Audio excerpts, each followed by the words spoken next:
Eh bien, bonjour, bienvenue à Autour des Tours.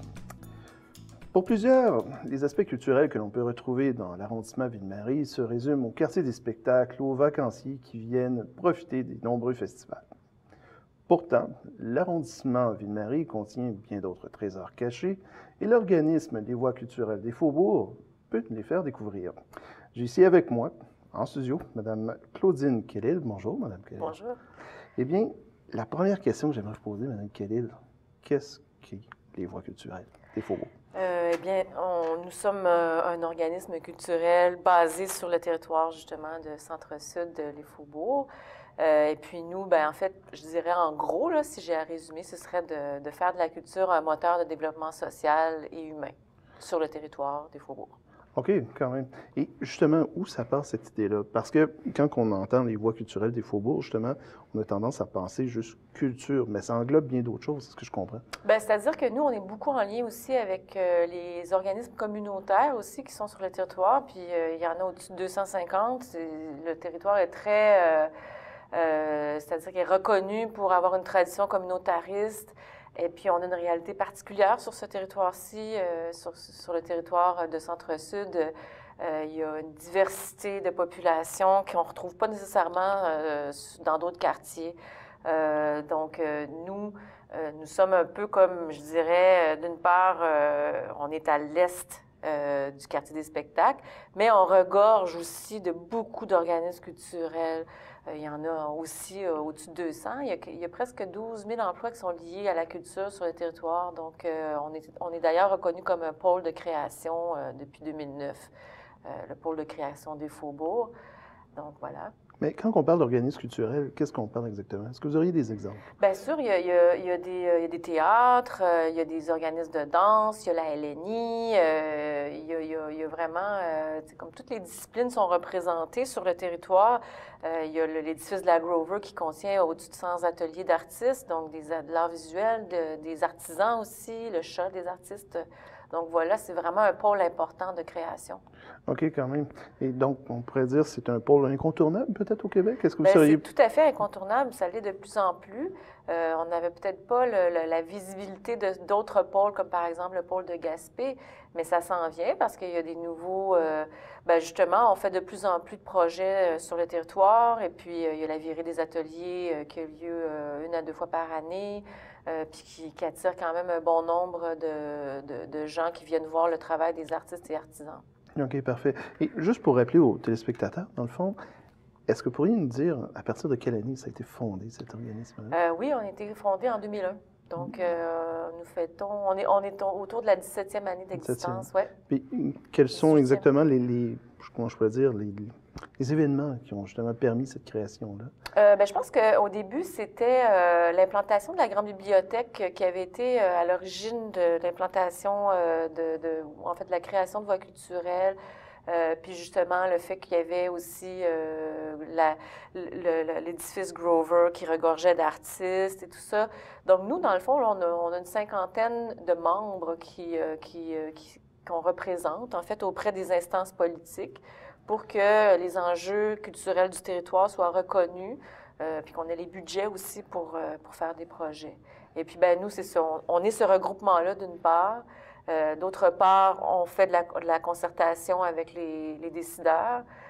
Donc, on représente, comme je disais. Puis aussi, bien, on fait la promotion de l'offre culturelle des Faubourgs à travers nos réseaux. Puis, on organise aussi des événements culturels. OK, parfait. Et comment vous pourriez catégoriser justement cette offre culturelle qu'on trouve justement à Ville-Marie? Bien, extrêmement variée, je dirais.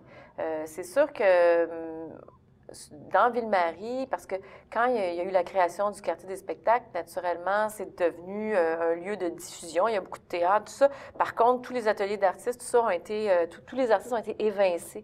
Donc, les lieux de création comme tels n'existent plus tellement sur le territoire du quartier des spectacles. Alors qu'ici, peut-être parce que les loyers sont moins chers, parce que, donc, c'est surtout parce que les loyers sont moins chers. Bien, avec le temps, il s'est créé une communauté artistique forte, très forte. OK. Oui. Donc, une renaissance, on pourrait dire. Bien, une renaissance depuis, je dirais, oui, le début des années 2000, tranquillement, ça s'est bâti, oui. OK, parfait. Comment vous entrevoyez justement cet avenir-là? Bien, je trouve que de plus en plus, je pense que le quartier est en grande transformation. Récemment, bon, il y a eu l'Office de consultation publique de Montréal qui a un petit peu annoncé les prochains projets qui s'en viennent, les projets de revitalisation. Il y avait déjà eu une amorce de revitalisation depuis la fin des années 2000, je dirais, la fin des années 2000. Donc, le quartier est vraiment en train de se transformer. Puis, il y a une grande effervescence, là, je dirais. Il y a des familles qui s'en viennent.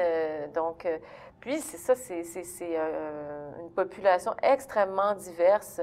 Naturellement, bien, il y a des disparités au niveau du niveau socio-économique. Il y a aussi des nouveaux arrivants. Il y a beaucoup de gens seuls aussi. Ça, c'était un peu la réalité qu'on avait, mais là, de plus en plus, les familles arrivent. Donc, oui, ça insuffle beaucoup de dynamisme au quartier, puis c'est ça, il y a beaucoup de choses qui s'en viennent. Mais pourtant, bien des gens feraient un parallèle avec le plateau Mont-Royal. Est-ce que vous pensez justement que le quartier Ville-Marie peut être un futur plateau Mont-Royal? Bien, on se le souhaite et on se le souhaite pas à la fois. C'est-à-dire que ce qui est intéressant encore ici, c'est que justement cette diversité-là soit conservée. On veut pas que les promoteurs arrivent puis que finalement il n'y a plus rien d'abordable. Parce que le plateau Mont-Royal, c'est plus très abordable pour une population un peu moins fortunée. Donc, c'est sûr que c'est pas ce qu'on souhaite. Par contre, on souhaite que ça garde la même tradition communautariste, que les gens se mobilisent pour des causes, parce qu'ici, c'est particulier à quel point les gens se mobilisent quand il s'agit de défendre des projets ou d'en amener d'autres. Donc, oui, je pense qu'on peut faire le parallèle en disant qu'il y a un dynamisme qui s'insuffle. OK, parfait. Oui. Donc, quand même, il faut le rappeler aussi, donc le réaménagement de la rue Notre-Dame. Tout à fait. Aussi Molson qui devrait quitter dans Il y a quelques... Molson, le site de Radio-Canada, les Portes Sainte-Marie. Donc, il y a beaucoup de choses qui s'en viennent. Puis même le réaménagement des abords du pont. Peut-être, en fait, un accès au fleuve. On le souhaite. On espère. On le souhaite. Effectivement. Ouais. Parfait. Et maintenant, juste en terminant, la question que j'aimerais vous poser, votre organisme offre des activités. Quelles sont-elles, justement, pour le printemps, un peu pour l'été? Bien, pour le printemps, en fait, on a deux activités assez intéressantes qui s'en viennent. La première, qui est en fait un événement satellite de la Nuit blanche, donc de Montréal en lumière. C'est la nuit au flambeau sur les faubourgs. En fait, c'est notre 5e édition cette année. Et puis, en fait, ça consiste à 3 parcours culturels dans le centre-sud. Donc, chacun de ces parcours-là sont ponctués de 6-7 lieux de création sur le territoire. Puis, dans chacun de ces lieux-là, il va y avoir une activité particulière. Donc, les gens, ils sont pris en main. On a des guides, des médiateurs culturels vraiment d'expérience qui leur montrent. Et puis, en plus, qui leur montrent les lieux, mais en fait, qui aussi le situent dans l'historique du quartier. Donc, quand même, oui, ça semble être un aspect aussi important des faubourgs. Oui, donc on va avoir un parcours dans les faubourgs, donc ici, près du quartier, près du métro Frontenac, un dans le village gay et puis un dans le centre-sud plus généralement. Donc vraiment, c'est à ne pas manquer quand on veut se connaître davantage l'offre culturelle du centre-sud. Juste un petit détail, est-ce qu'on se promène avec un flambeau? Ou... Oui, c'est ça qui nous démarque de l'ensemble des festivaliers de la nuit blanche, parce que c'est sûr que cette nuit-là, partout à Montréal, mais surtout dans le quartier des spectacles, il y a des festivaliers partout. Mais nous, justement, ce qu'on voulait, c'était de faire connaître le centre-sud par rapport à juste le quartier des spectacles. OK, d'accord. Et également, vous avez une deuxième activité, vous étiez sur le point de parler? Oui, en fait, justement parce qu'il y a beaucoup de solitude, parce qu'il y a quand même 48 de familles monoparentales sur le territoire et puis beaucoup de gens dont le tissu social est un peu fragilisé. On a décidé de faire un projet qui s'appelle le Grand Cœur du Centre-Sud. Donc, on espère ramasser le plus possible de gens, en fait, de tous horizons. En fait, c'est un projet qu'on veut rassembleur. C'est un projet qui fait qu'on veut provoquer des rencontres, briser l'isolement, puis faire en sorte que les gens sont fiers d'habiter Centre-Sud. Alors, ça va commencer le 10 mars prochain à l'église Sacré-Cœur. C'est un chœur qui va être dirigé par André Papa-Thomas, qui a gagné de nombreux prix. Okay, et puis, donc, on espère une centaine de personnes. Alors, pendant 12 semaines, il va y avoir des ateliers. Et puis, ça va se terminer par un grand spectacle avec l'Opéra de Montréal, avec des solistes et des musiciens de l'Opéra de Montréal, au Parc des Faubourgs, où on va convier toute la communauté à venir assister. Et puis, on va faire aussi d'autres activités en parallèle dans le parc pendant la journée.